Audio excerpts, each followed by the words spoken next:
2025년도 마지막 주일 예배를 함께 드리고 있습니다. 마지막이네요. 내년 다음 주면은 새해 첫 예배를 드리게 됩니다. 한 해를 돌아보면 좀 어떠신 것 같아요? 감사한 일이 많으셨습니까? 정말 고됐다 이런 생각이 더 많으셨습니까?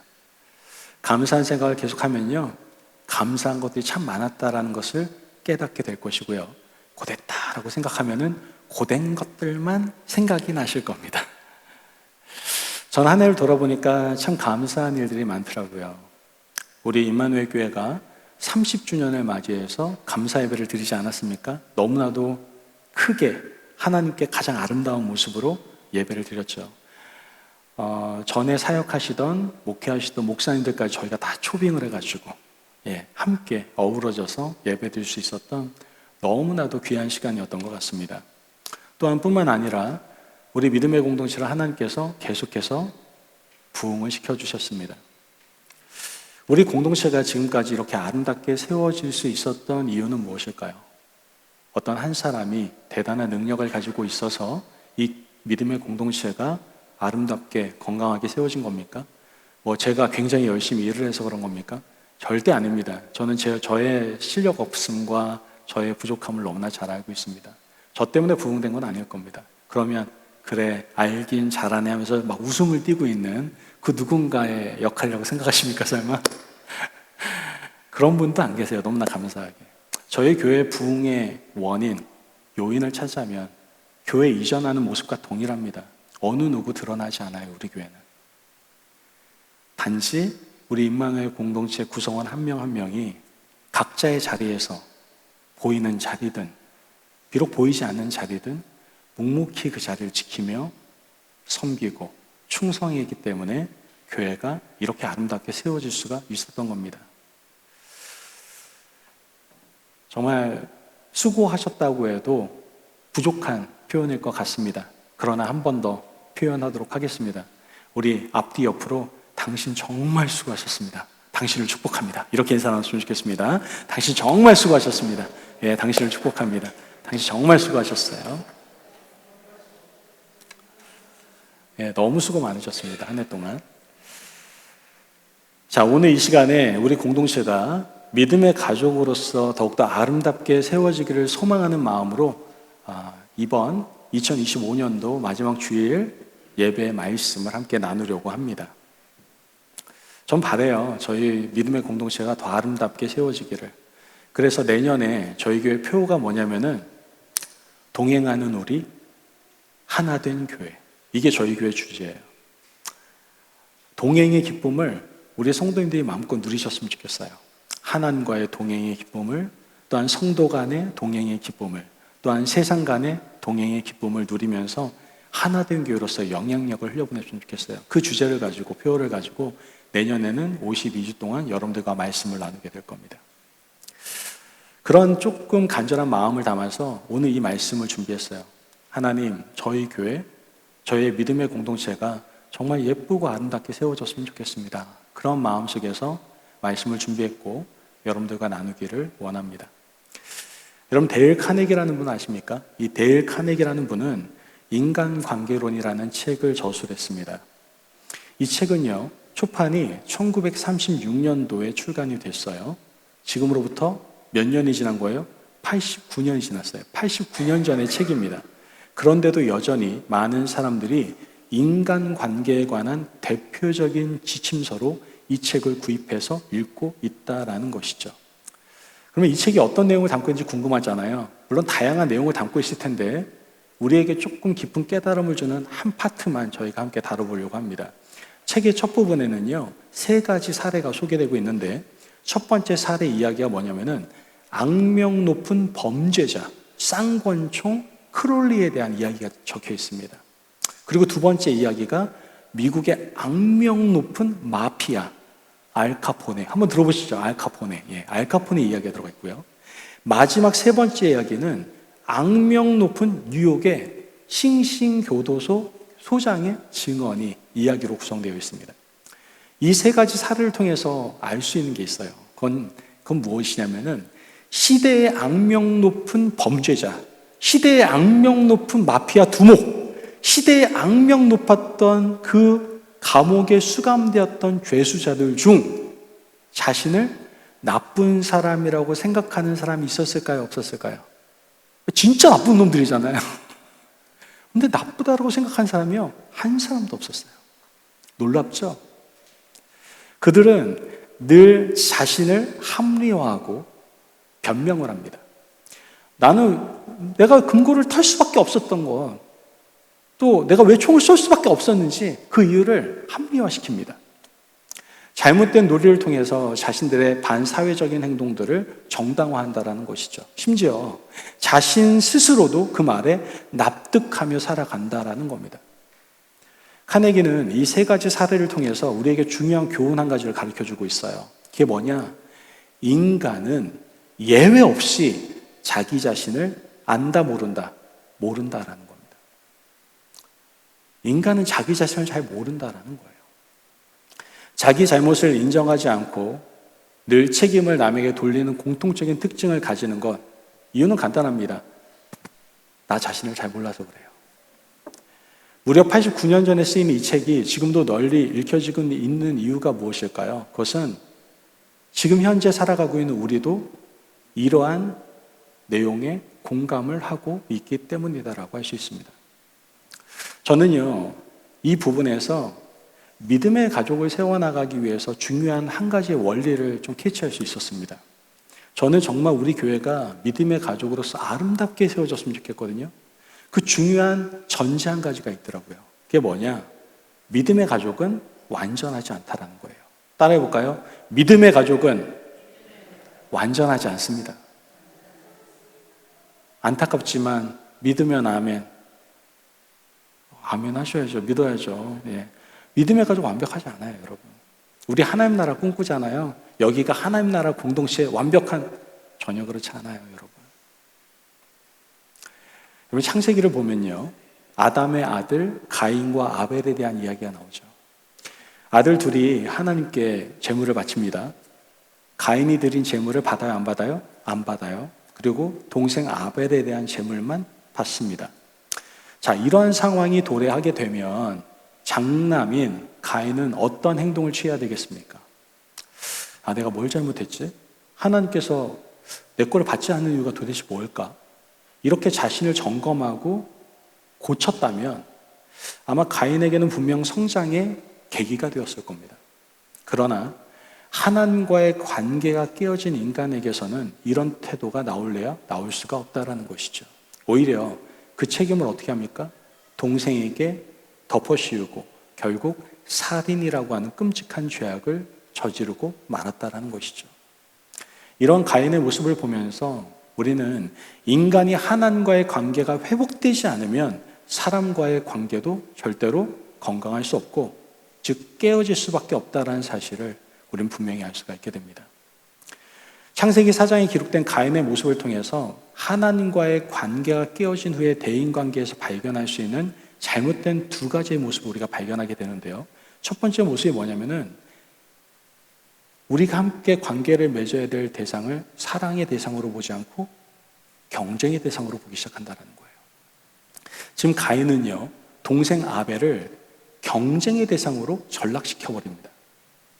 세상에서 가장 소중하고 아름다운 관계, 사랑을 나눠야 될 관계를 모두 다 상실해버리고 결국 동생을 죽여버리는 그러한 상황을 가인은 초래하게 된 겁니다. 이 모습은 타락한 인간에서 나오는 전형적인 모습이다라고 우리는 생각해 볼 수 있습니다. 여러분, 교회는 어때야 됩니까? 교회는 언제나 사랑의 공동체가 되어야 됩니다. 고로 교회와 교회는 경쟁 관계가 아니라 서로 협력하고 사랑하고 하나가 되어야 되죠. 교파가 무슨 상관이 있습니까, 여러분? 저 장로교 무시하지 않습니다. 침례교 무시하지 않아요. 순복음이요? 무시하지 않아요. 교파가 무슨 상관이 있습니까? 우린 뭘로 구원받습니까, 도대체? 교파로 구원받습니까? 아니에요. 예수님의 이름으로 구원받는 겁니다. 믿으십니까? 아멘. 그렇다면 교회가 서로 경쟁해야 되는 겁니까? 서로 다투고 싸워야 되는 겁니까? 어느 교회 문 닫는다고 하면 박수치면서 좋아야 되는 겁니까? 이거 말도 안 되는 거 아닙니까, 이거? 교회와 교회가 서로 이렇게 경쟁 관계가 아니라 협력하고 사랑하고 하나 되어야 되는 거 아닙니까? 이런 모습은요, 당연히 믿음의 공동체 안에서도 보여져야 되는 거고, 또한 십자가로 하나 된 그리스도의 몸된 관계 안에서도 선명하게 나타나야 되는 모습 아닙니까? 그러나 하나님과의 관계가 무너지면 사람을 사랑의 대상으로 보지 못하고 경쟁하고 억누르고 심지어 제거해야 할 대상으로 여기게 된다는 겁니다. 여러분, 믿음의 사람이 맺게 되는 성령의 열매를 보면 이게 얼마나 잘못된 것인지 알 수 있어요. 성령의 열매는요, 하나님과의 관계, 이웃과의 관계, 자기 자신과의 관계에 대해서 아주 선명하게 설명을 하고 있습니다. 하나님과 관계에서 사랑과 희락과 화평을 맺어야 된다고 얘기하고 있고, 이웃과의 관계에서 오래 참음과 자비와 양선을 이루어야 된다고 얘기하고 있고, 자신과의 관계, 즉 자신의 내적인 관계에서 충성과 온유와 절제를 맺어야 된다고 성령의 열매는 말씀하고 있어요. 이게 바로 성령의 열매고 의의 열매이며 빛의 열매다라는 것이죠. 그래서 믿음의 사람들에게 있어서 믿음의 가족은 경쟁의 대상이 아니에요. 그러니까 시기할 필요도 없고 질투할 필요도 없어요. 경쟁의 대상이 아니라 사랑의 대상이 되어야 한다는 것이죠. 이게 잘못된 모습입니다. 또 다른 잘못된 모습은 뭐냐? 바로 자신이 관계 맺어야 될 대상에 대해서 책임 전가의 대상으로 삼아버린다라는 것이죠. 오늘 가인과 동생 아벨을 보면요, 책임 전가의 대상으로 삼고 있는 것을 보게 됩니다. 여러분, 심리학에서 투사라는 단어가 있어요. 투사.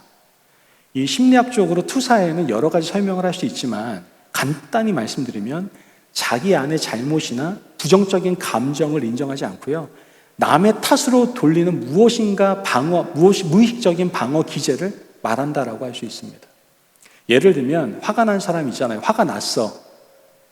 그런데 이 사람이 이렇게 얘기하는 거죠. 내가 화가 난 건 당신 때문이야.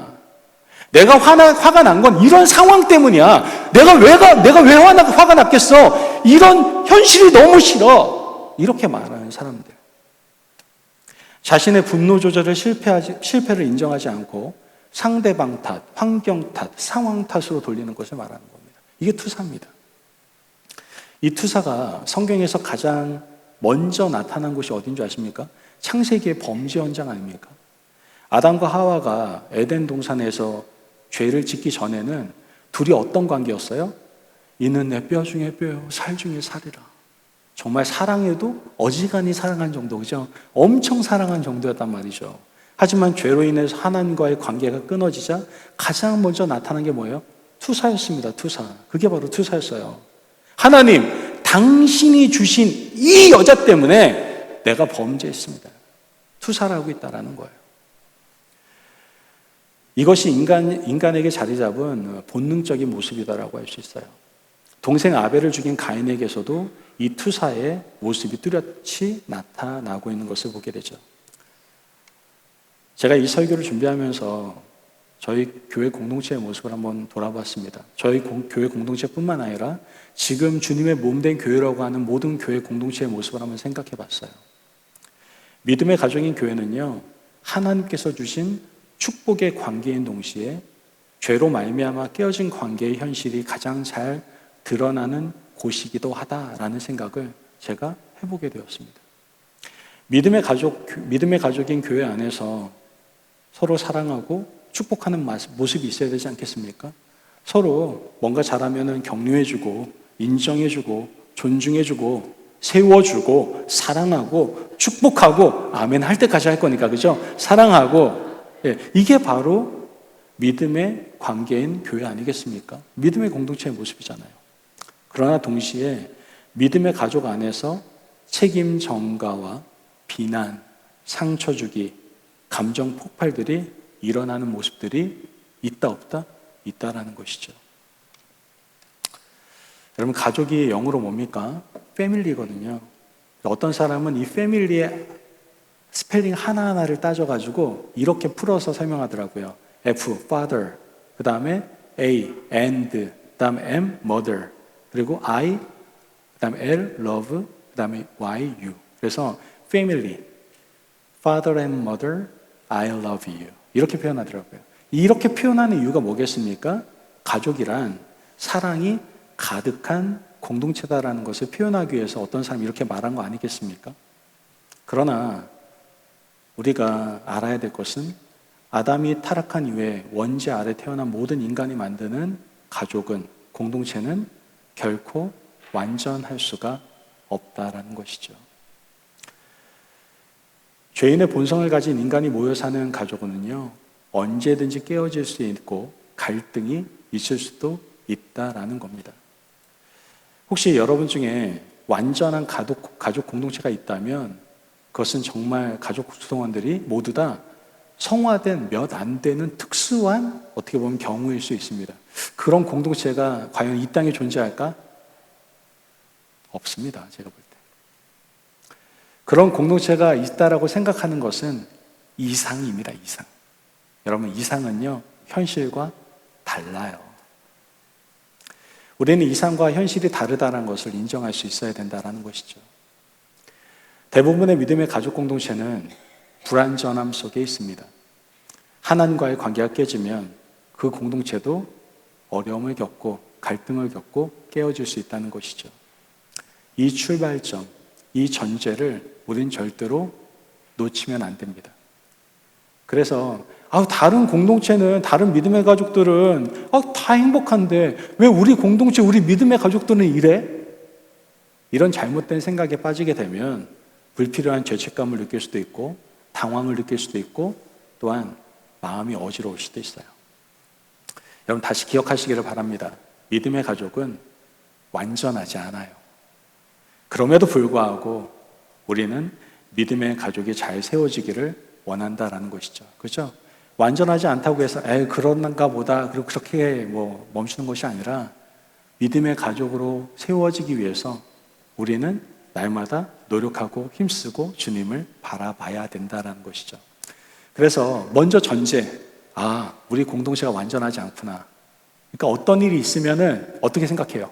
그런 일이 있을 수도 있다라고 생각하셔야 되는 거예요. 그런 전제가 없으면은 시험 드는 거예요. 우리 교회가 왜 이래? 우리 믿음의 공동체가 왜 이래? 이런 말 하는 거예요. 그럴 수 있다니까요. 저희 교회만 그런 게 아니라 다른 교회도 그럴 수 있다니까요. 다 그래요. 자, 그렇다면 그런갑다 하고 포기해야 되는 겁니까? 그럴 수는 없잖아요. 저도 포기 못합니다. 우리가 믿음의 가족으로 아름답게 세워지기 위해서는 크게 두 가지를 마음에 새겨야 됩니다. 이 두 가지만 새기면 부족하죠. 언제나 불완전함 속에 있죠. 그러나 믿음의 가족으로 세워져 나갈 수가 있습니다. 먼저 뭐냐? 바로 십자가의 도가 기초가 되어야 된다는 거예요. 따라해 볼까요? 십자가의 도가 믿음의 가족의 기초가 되어야 됩니다. 믿으시면 아멘. 여러분, 우리가 대인관계에 있어서 우리의 생각과 이념과 그리고 가치관이 기초가 되는 경우가 상당히 많습니다. 그 기준으로 대인관계를 세워가게 된다라는 것이죠. 하지만 이런 것들이 기초가 될 때 대인관계는요, 어려움을 겪을 수밖에 없다라는 거예요. 재훈아, 안녕. 너 때문에 얘기할 거 까먹었다, 야. 예. 여러분, 대인관계를 맺을 때요, 이런 것들이 기초가 되잖아요. 여러분들 무조건 관계는 무너집니다. 무조건 무너져요. 제2차 세계대전이 끝난 1946년부터 1965년 사이에 태어난 베이비 부모 세대. 베이비 부모 세대는 6.25 전쟁 이후 산업화와 민주화의 경량을 경험하며 살아왔습니다. 아마 여기에 그런 경험들을 다 하신 분들이 많으실 겁니다. 또한 그들의 자녀 세대인 1965년부터 1979년, 이 세대를 뭐라고 하는지 아십니까? X세대. 제가 X세대입니다. 여기 앞에 계신 젊은 집사님, 전도사님 X세대.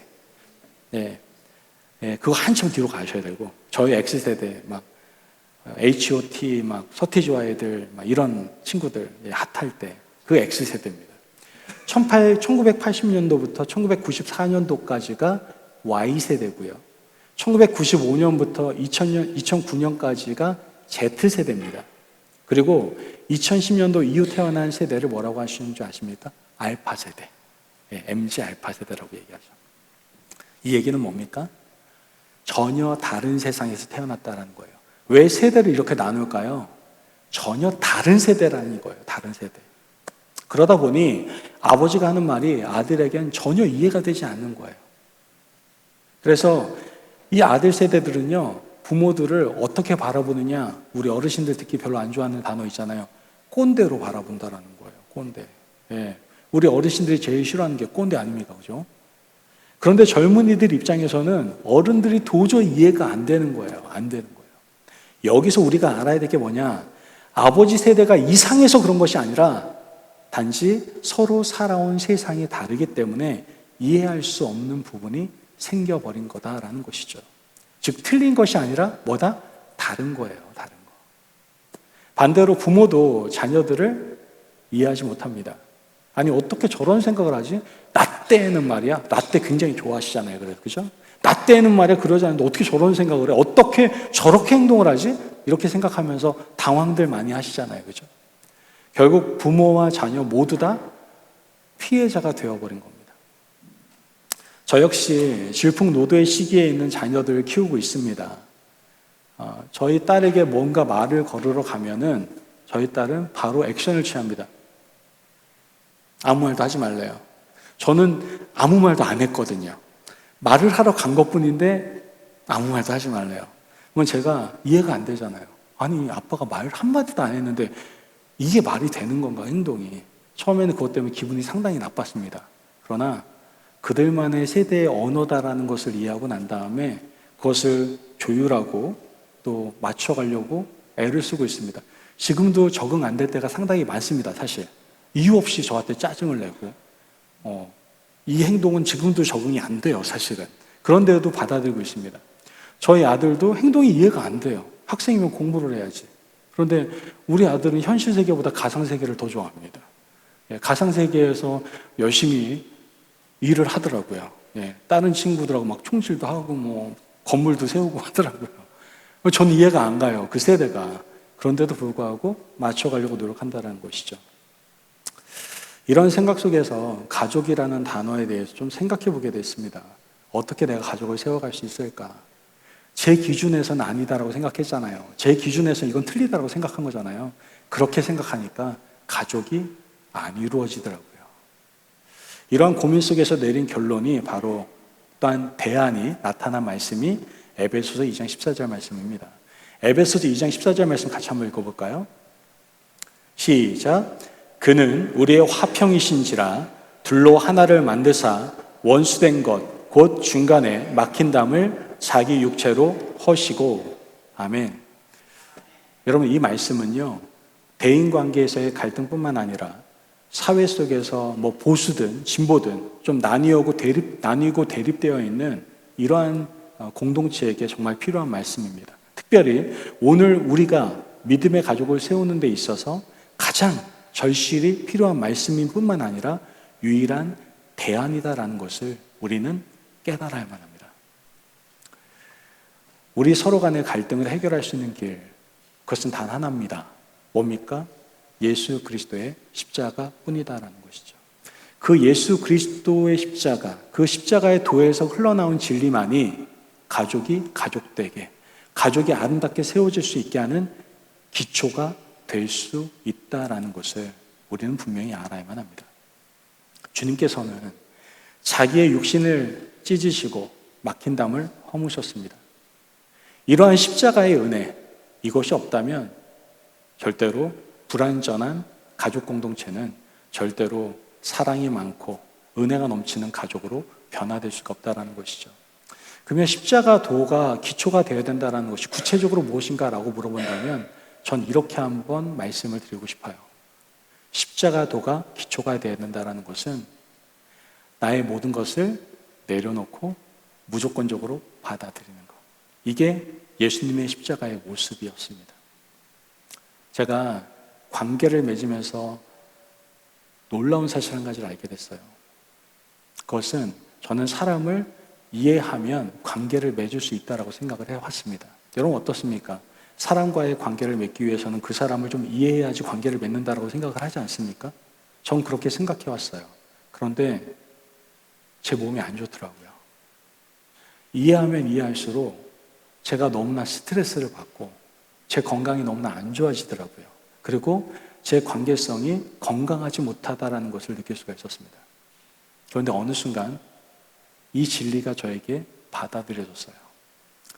여러분, 사람과의 관계는요, 이해하는 게 아닙니다. 있는 그대로 받아들이는 거예요.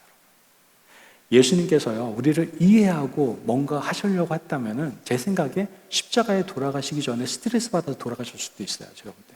정말로. 그런데 예수님의 모습을 보면 자기를 낮추시고 받아들이셨어요.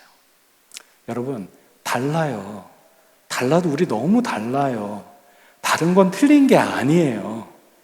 여러분, 그냥 있는 그대로, 그 존재 그대로 받아들이십시오.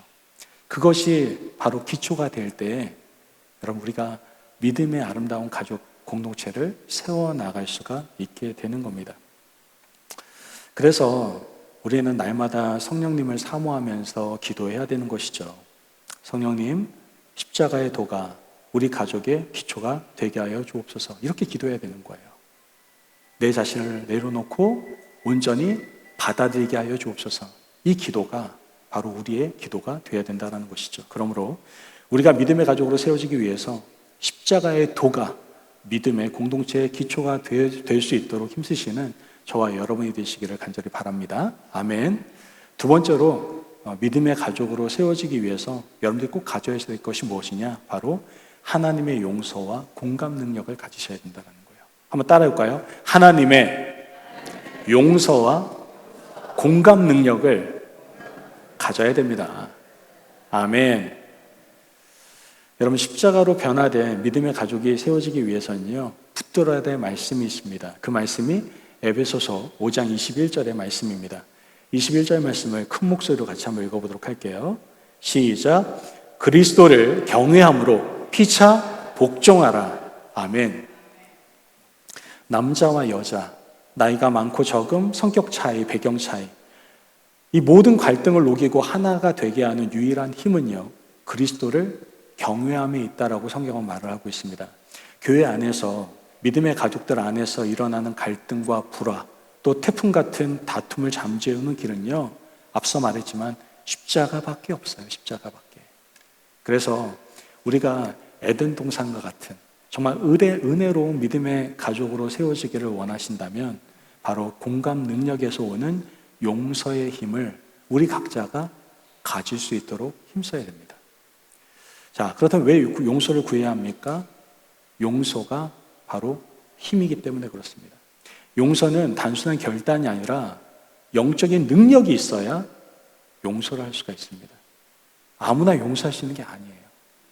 성경은 공감 능력이 어디에서 비롯되는지 분명히 말씀하고 있는데요. 히브리서 4장 15절 말씀 같이 한번 읽어보도록 하죠. 15절 시작. 우리에게 있는 대제사장은 우리의 연약함을 15절이요. 히브리서 4장 15절. 히브리서 4장 15절 같이 읽겠습니다. 시작.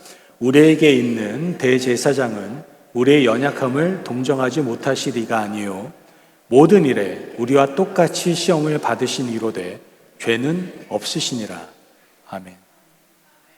예수님께서 십자가를 지시는 것이 가능했던 것은 우리 주님께서 우리의 연약함을 동정과 긍휼로 바라보셨기 때문임을 알 수 있습니다. 그 공감 능력이 예수님의 용서를 가능케 했다라는 것이죠. 저 역시 이렇게 가만히 돌아보면 저희 아내와 자녀들 대할 때 좀 화를 낼 때가 있어요. 분을 낼 때가 있어요. 좀 새롭죠. 아니, 목사님이 어떻게 분을 내고 화를 내? 저도 인간인지라 분을 내고 화를 낼 때가 있습니다. 물론 여러분들이 생각할 정도로 그렇게 과하게 내지는 않습니다만 어쨌든 기분 나쁜 거 표현할 수는 있겠죠. 근데 그렇게 하는 모습을 볼 때에 제가 왜 이런 모습을 보일까 가만히 돌아보면 어김없이 영적 상태에 침체가 있을 때 제가 그 아내와 자녀들을 공감하지 못하고 분을 내고 화를 내는 것을 제가 느낄 수가 있었습니다. 그러나 제가 성령 충만할 때는 놀랍게도 그 어떤 것도 용납할 수 있는 넉넉한 마음을 제가 가지는 것 또한 경험할 수 있었다는 것이죠. 오늘 본문 에베소서 4장 31절에 32절 말씀을 한번 읽어드리겠습니다. 너희는 모든 악독과 노함과 분냄과 떠드는 것과 비방하는 것을 모든 악의와 함께 버리고 서로 친절하게 하며 불쌍히 여기며 서로 용서하기를 하나님이 그리스도 안에서 너희를 용서하심과 같이 하라. 아멘. 악독과 분노를 버리고 용서하는 힘, 그 힘은 오직 십자가에서 흘러나오는 하나님의 공감 능력으로부터 나온다라는 것을 우리는 깨달아야만 하는 겁니다. 여러분, 믿음의 가족 공동체, 교회, 당연히 성도 간에 다툼이 있을 수 있어요, 없어요? 있을 수 있습니다, 여러분. 어떻게 다 완벽합니까? 싸울 수 있어요. 그러나 세상과 달라야 하는 이유는, 교회는 싸우는 곳에 그치는 것이 아니라 상처를 싸매주는 곳 또한 되어야 한다라는 겁니다. 세상 공동체와 분명한 차이점이 있다고 한다면 싸울 수도 있지만 믿음의 공동체는 그것을 싸매주는 공동체다라는 거예요. 찬송가 527장 여러분 아십니까? 어서 돌아오라는 찬양입니다. 3절 가사는 이렇습니다. 어서 돌아오 어서 돌아마노 채찍 맞아 아파도 주님의 손으로 때리시고 어루만져 위로해 주시는 우리 주의 넓은 품으로 어서 돌아오소서. 아멘. 우리 하나님 아버지는요, 잘못할 때 징계하시기도 하시지만 동시에 어루만지시고 위로해 주시는 분이십니다. 이것이 바로 하나님의 사랑의 공감 능력이다라는 것이죠. 우리도 그러면 마찬가지입니다. 다툴 수도 있고요, 불완전하기 때문에 안 맞을 수도 있습니다. 그때 어떻게 해야 됩니까? 우리는 공감 능력을 가지고 감싸줄 수 있어야 됩니다. 그 감싸준 공동체가 될 때 건강한 또 아름답게 세워지는 믿음의 가족 공동체가 될 수 있는 겁니다. 그러므로 믿음의 공동체를 세워나가기 위해서 하나님의 공감과 용서의 능력을 가지고 서로 감싸주시고 포용해 주시고 또한 용납해 주실 수 있는 저와 여러분이 되시길 주님의 이름으로 축복합니다. 아멘. 이 시간에 하늘을 한번 돌아봤으면 좋겠습니다. 하늘을 돌아보며 우리는 고백할 수 있죠. 믿음의 공동체가, 믿음의 가족이 완벽하다, 완벽하지 않다, 완벽하지 않다라는 겁니다. 그러나 십자가의 도가 기초가 될 때 불완전함 위에 있는 하나님의 나라가 세워지게 되는 겁니다. 경쟁이 아니라 사랑으로, 책임 전가가 아니라 회개와 공감으로, 상처를 주는 공동체가 아니라 상처를 싸매주는 공동체로 우리를 부르시는 주의 음성에 오늘 우리는 화답할 수 있어야 됩니다. 이 연말에 하나님께서 우리에게 허락하신 믿음의 가족을 다시 마음에 품고 십자가의 도 위에 공감과 용서로 서로를 세워가는 은혜의 지체들, 은혜의 형제 자매들이 되시기를 바랍니다. 주님께서 우리의 화평이 되셔서 막힌 담을 허무신 것처럼 우리 공동체 안에 있는 모든 담도 주님께서 허물어 주실 겁니다.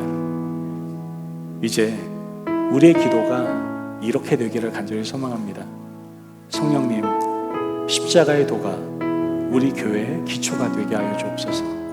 그 기도 위에 하나님께서 반드시 치유와 회복 그리고 더 깊은 사랑의 공동체를 이루어 주시옵소서.